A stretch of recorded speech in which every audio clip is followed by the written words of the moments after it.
on the VinceEverettEllison show. You know, we always get these black civil rights leaders always talk about Selma, Montgomery, Birmingham, how the civil rights movement came in and freed these people. Well, we're going to look at how well these people are doing and how well they are freed today on the VinceEverettEllison show. All right, let's get this thing started. You know, it's this story that I heard when I was a boy. I was a little boy. This story brought to me an understanding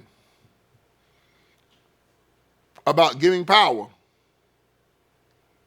to an ignorant person who doesn't know how to use it. And never will forget it. I was in the 3rd grade. I had a friend. I'm not going to call his name because the people are still alive and, you know, I don't want to embarrass them. But he walked up to me, a little black guy, and he was a friend of mine. And he walked up to me and he told me about his brother. He said, yeah, man, my brother, yesterday was his birthday. I said, yeah. He said that my daddy told him that since it was his birthday, he could have anything he wanted.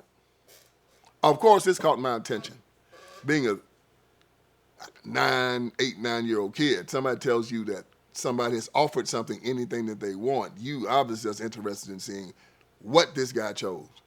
So his brother was like, I don't know, 16, 17 years old. And his dad said, I'll give you anything you want for your birthday. So, man, I was intrigued. I said, man, what did he ask for? What did he ask for? You got to understand that these people were country. They were poor. They were from the hinterlands of Tennessee. They had about maybe 7, 8 children in the family, so they didn't have much. So the young man whose birthday it was said that he wanted a stick of bologna, a loaf of bread, and a Coke. Even as a 9-year-old child, I said, this is about the stupidest damn thing I've heard in my life. You're going to be, somebody going to offer you anything you want. And that's what you asked for. It was like Esau in the Bible.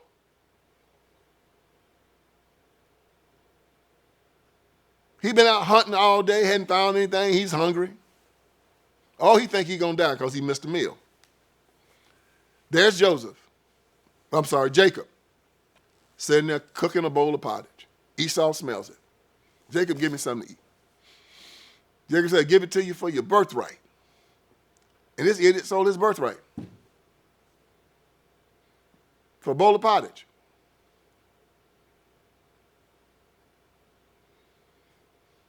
What's my point here?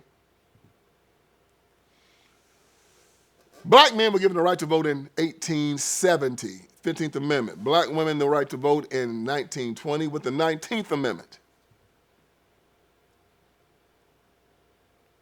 What did they vote for? You give these people a right to vote. I mean, shouldn't you have some type of civics class or some type of class to teach them what it is proper for an American to vote for? They didn't vote for freedom. They didn't vote for land. They didn't vote for the right to practice their religion. They didn't vote for the right to educate their children the way they see fit. No. You know what they voted for? The very thing that they knew they'd vote for.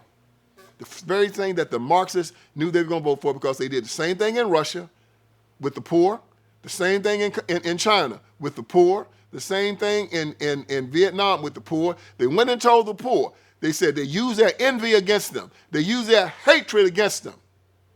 And they said, we're going to give you what the upper class has. In America, we're going to give you what the white folks got. That's what they told the black people. And that's what they voted for. They voted to give the government power because the government promised that they would use their power to take from somebody else and give to them. What's that called? Marxism and communism. And they knew that they had a group of people so poor in America that they were ready to jettison their Christian religion and vote this mess in. The white community would not do it because they knew that Marxism and communism also meant atheism. And they were not going to jettison their God for material possessions. Black people wouldn't do it for material possession, but they do it to set beside the white man on the toilet. Oh, they do it for that. They do it to sit beside him on the lunch counter. They do it for that because they saw the white man as God. And that's what they voted for. That was the carrot that Martin Luther King Jr. dangled in front of them. So you go to Selma, Birmingham, Montgomery. You got the Communist March. You got the Communists and the Marxists down there. They organizing down there. Now, they've sent their people to the Highlander Folk School, Rosa Parks, King, Abernathy, Andrew Young. They got them ready. They got the communist propaganda machine and their people in the propaganda machine ready. Go down there and find me somebody that's going to raise hell if we do an illegal march. Somebody that's going to do what they are trained to do in these illegal marches. What are they trained to do? Bring out the dogs and the water hoses. We need to get it on camera. All righty. So they go to Birmingham. They got Bull Connor down there. They know Bull Connor's a madman. Oh, they scouted out Bull Connor. But guess what? So when they came to Birmingham to try to start this stuff up, you know what happened? Black folks didn't want no parts of it. The black adults wanted no parts of it. No parts of it. He said, nope. Martin Luther King, y'all come down here to our town. We don't want any parts of this foolishness, all of this fighting and all of this grab-assery, which you guys do. We don't want no part of it. Go on now. Well, King them had promised CBS, NBC, and ABC a show. They had promised the New York Times and the Washington Post a show. And they couldn't get one. Them black folks down in Birmingham might have been black, but they wasn't stupid. You're going to go out there messing with Bull Connor, have them shot them water hoses and have dogs sick on them so they could just sit on the toilet with white folks. They told King them to go to hell. So guess what King them did? They couldn't get the adults. Guess what them dirty jokers did? And history tried to make this seem like this is virtuous. James Bevel and King decided to go to the schools and get the children. Yep. Decided to go to the school and pull out the children. The children sat in that school not knowing what's going on, so they go and they tell the children it's going to be picnics, they're going to have this and have them, da-da-da-da-da. And they knew that Bull Connor had those water hoses, had those dogs out there waiting, and they wanted to put in a show. And they gave it a name. They called it the Children's March. Wasn't any Children's March. It was a children's setup, and it was a shame. This nice person wrote me a letter. I did a cutout on James Bevel last week, and they left this on the comment part of my page, and I told them that I was going to read it. They wanted to verify to me what I said about the Children's March because their grandparents were in it. This is what they said. They said, my mother was a teenager, about 15 or 16, during the bus rides. She and her friend hopped on a bus from Louisiana, headed to Alabama. While on the bus, she heard one of the organizers ask one of the other organizers, how are we going to get our checks when we get to Alabama? They were getting paid. The other said, shh, we're not supposed to let the rest know we're getting paid.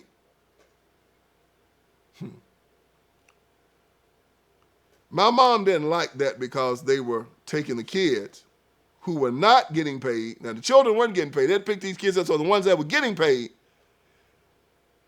were paid to get the children to get on the bus to go to Alabama to get bit by dogs and shot with water hoses.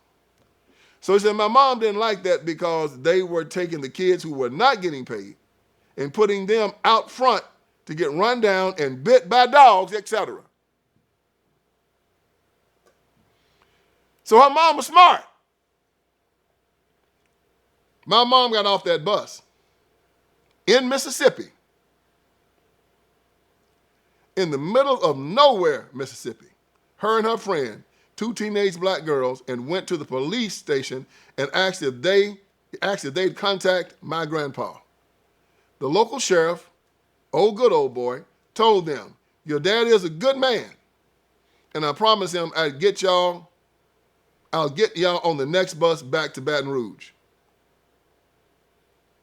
They weren't abused or lynched. The sheriff bought them something to eat and put them on the next Greyhound going back west. Thank you, ma'am, for writing me that letter, that comment. Y'all can read it yourself. It's on the James Bevel cutout. I talk about Bevel being King's right-hand man. This is who they were. Care anything about those children. And now the press and now history tries to make this out to be something of virtue, that they lied to these children, got them out there, and most of the children now, because they survived it, they don't say anything much bad about it because, they want it to be looked upon as something great and grand. But they didn't know what they were getting into. But that was Birmingham. That's what they did to these children. James Bevel, Martin Luther King. And they got the benefit from it. They got famous. They got invited to the White House. They got all the accolades and got all the women and got all the liquor and was going out doing orgies and homongering. But what did Birmingham get? What did Selma get? What did Montgomery get? Well, we know about the Elmer Pettus Bridge, right? Where they wanted to get voting rights in Selma. We always see how they march. We shall overcome. And walk across that bridge, assimilate John Lewis and the rest of those people getting beat down on the Elmer Pettus Bridge on Bloody Sunday. Well, I'm going to tell you what's going on in Selma right now. After all that marching and all that fighting and all that so-called voting, how did it help the people in Selma? I'll read it to you. This is from my book, Crime Inc.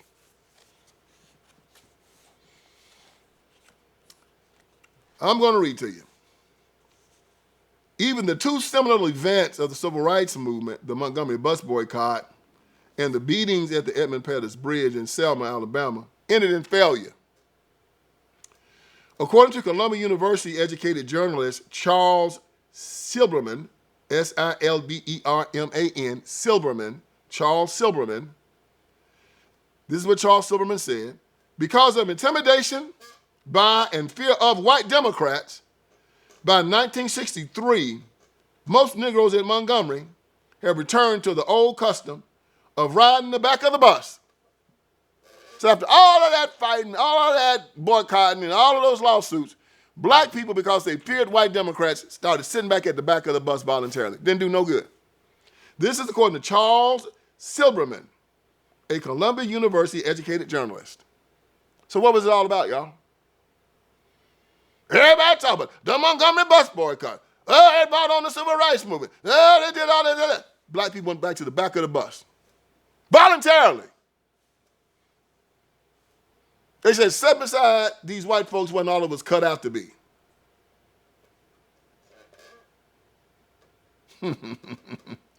Democrats really celebrate these two events, especially Selma. According to a story in the Washington Post on April 11th, 2022, by Emmanuel Felton, Selma, Alabama, a city of 18,000 residents, 80% black, is one of the poorest cities in America. So all that voting, all that fighting, all of that beat down at the Edmund Pettus Bridge, it is still one of the poorest cities in America. You would think, after how they celebrate Selma, you think Selma would be one of the richest cities in the world. Now, what are they celebrating, y'all? It's one of the poorest cities in America. Nevertheless, they celebrate. The civil rights movement failed at every one of its stated goals, but it is very successful in its real intention, electing more Marxists like Coleman Young, Bobby Rush, Bernie Sanders, AOC, Barack Obama to public office.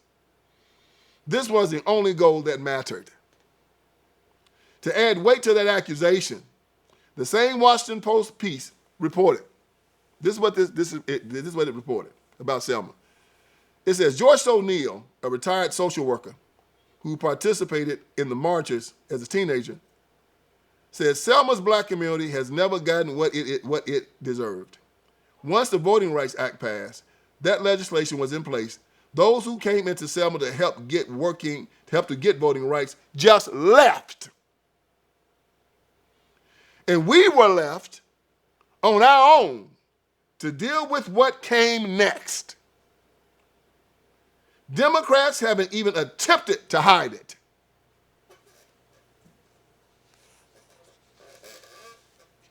This is what Joyce O'Neill said, and this was part of the Washington Post report on April 11th, 2022. It was written by Emmanuel Felton. People say that Selma is worse. One of the poorest cities in America. What are they celebrating? The Montgomery bus boycott. The black people went back to the back of the bus by 1963. What are they celebrating? Birmingham, the Children's March. Where we're finding now that these children were lied to and they were used as pawns in a horrible game. While Martin Luther King Jr. and James Bevel sat back and watched. They didn't get bit by those dogs. They didn't get hit with those water cannons. They put those children out there. Oh, you getting it now, ain't you? Oh, but they celebrate it, don't they? Yeah. Huh. So they tell you to go vote. Vote, vote, vote, vote, vote. It'll take care of all your problems, all your pains. Vote for the Democrats and everything would just be all right. Just vote for the Democrats. Y'all, let me tell you something.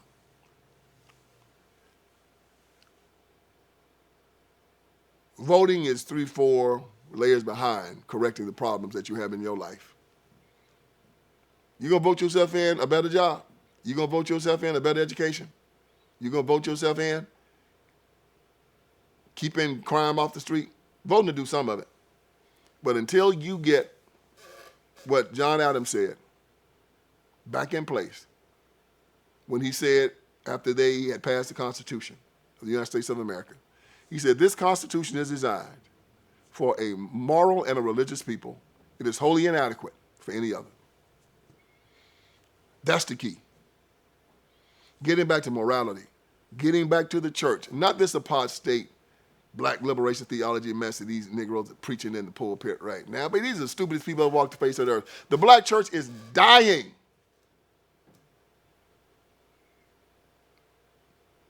And the black community is dying. We are below our rate of replacement right now because these people have led us into a poisonous pit where we're drinking poison water every day believing it's going to make us well, and it's not. It's a poisonous ideology that came from the civil rights movement. Be concerned about how you're viewed by others. Turn to government, not to God. Feminism that says you don't need a man in the house to help take care to help raise the children. Atheism that says if you need anything, turn to government. Don't turn to God anymore. And the black community is being destroyed by it, and these people are saying full speed ahead because that's what they want. They want destruction. What is the enemy here to do, y'all? What did our Bible say he was here to do? He's here to kill, steal, and destroy. You see it happening? So when you always try to say, well, why would the Democrats probably want to do it? Because that's what they do. The enemy comes to kill, steal, and destroy. That's what they're doing. And you try to explain it away. And until you understand and recognize these people for who they are, you're going to keep falling in the same trap over and over and over again. They do souls to the polls. Black church is designed to go pick up black folks to take them to the polls to vote in atheism. Black preachers supporting atheism. The black church supporting atheism. Black church with BLM flag on it, and the BLM is an anti-family, pro-LGBTQ, atheist organization.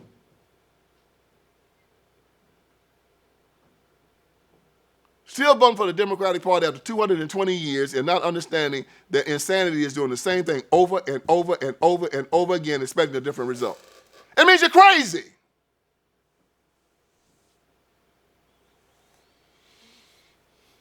Still going into Selma, Birmingham, Jackson, Mississippi, all these other southern towns, Chicago, New York. Bottle liquor and a pork chop sandwich, value all the votes you want. Yeah, just like the guy I told you about in Brownsville, they said, I will give you anything you want. Give me a stick of bologna, a Coke, a loaf of bread. So you are. No different than him. You want to sit back and laugh at him? You look in the mirror and laugh at yourself.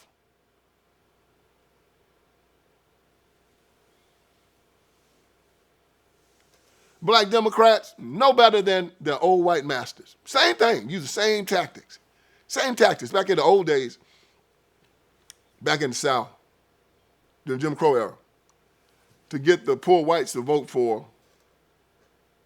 a white candidate, the white candidate will holler N-word, N-word, N-word, N-word, N-word. They're going to put you down at the same level as the N-word, the N-word. Now what do black Democrats holler? White man, white man, white man, white man, white man. Everything's white man's fault. If you talk to him, I tell you what, if it rained today, it's a white man's fault. You can't find a job, white man's fault. Your child go to prison, white man's fault. You have a car wreck, it's the white man's fault. Child get pregnant, white man's fault. Bad education, white man's fault. You get divorced, it's a white man's fault. You put him over God.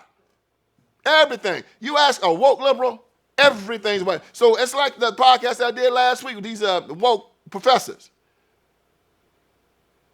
Said the only way black people gonna ever have anything is if white folks gotta allow it. I'm like,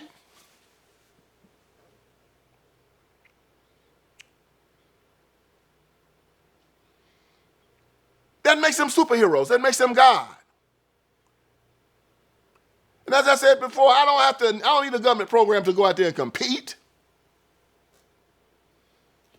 with anyone.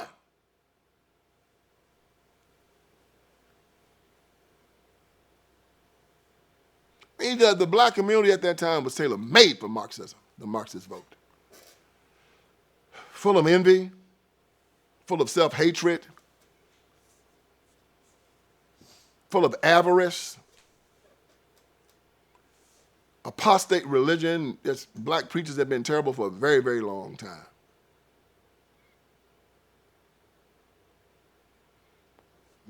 After having been told by your leadership for generations that you were inferior, you were unworthy, you were not Americans, that in order to feel better about yourself, you had to integrate with people that hated you.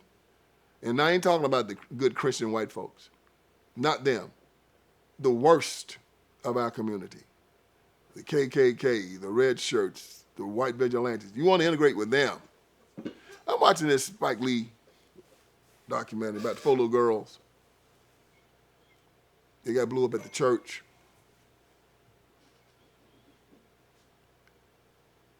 Killed the 4 little girls and buried them. And what's their solution to the problem? We want to integrate with the people that blowed up the church and killed the 4 little girls. Crazy. What's the solution, y'all? The solution is you push bad people away, bring good people to you. Push bad people away regardless of their color. Black, white, Asian, just push them away. You find out they're no good, push them away.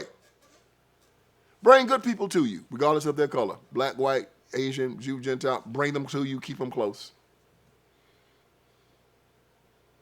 Love one another. Forgive and give forbearance to one another, even to the nation. That's how you go forward.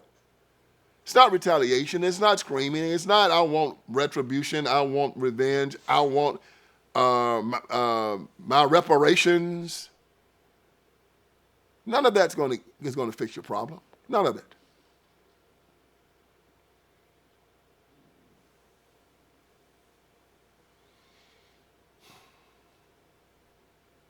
Voting will not save you, not tell you not to vote. Voting has its place. But when it comes down to the things that will save you, it's way down the line. These politicians want you to believe that voting for them is all you need. And of course, they're motivated for that. They really want you to believe that. But when it comes down to it and you sit down and you look at your life, you're going to come to a conclusion that the vast majority of everything you do has to do with what you choose to do every day, not what these politicians are doing. But when it does come down to these politicians, my advice for you is to try to make them as inconsequential in your life as possible. And Democrats do the exact opposite. They want as much power as you give them so that they will decide everything about your life from the womb to the tomb. And if you give them that, you've just made them God. And you might as well get prepared to live a life sitting on the front porch, smoking blunts, drinking 40s, watching Jerry Springer and Mark Povich all day long, and living a very, very inconsequential life. Being bitter, being angry, and talking about when you get in your 40s and your 50s what you could have done. What you could have done if only you had to do it all over again. So I'm here to tell you today it's not too late. You look at Selma, you look at Birmingham, you look at Montgomery, and you come to the conclusion that you've been lied to for the last 40, 50 years. That these people are no good. That their main objective is to drive America into a pit, and their main objective is to take you and drive you in the pit first. Black, white, Hispanic, you need to cut these Democrats loose. They're no good. And what do you need to do? You need to vote for people that reflect your Christian values.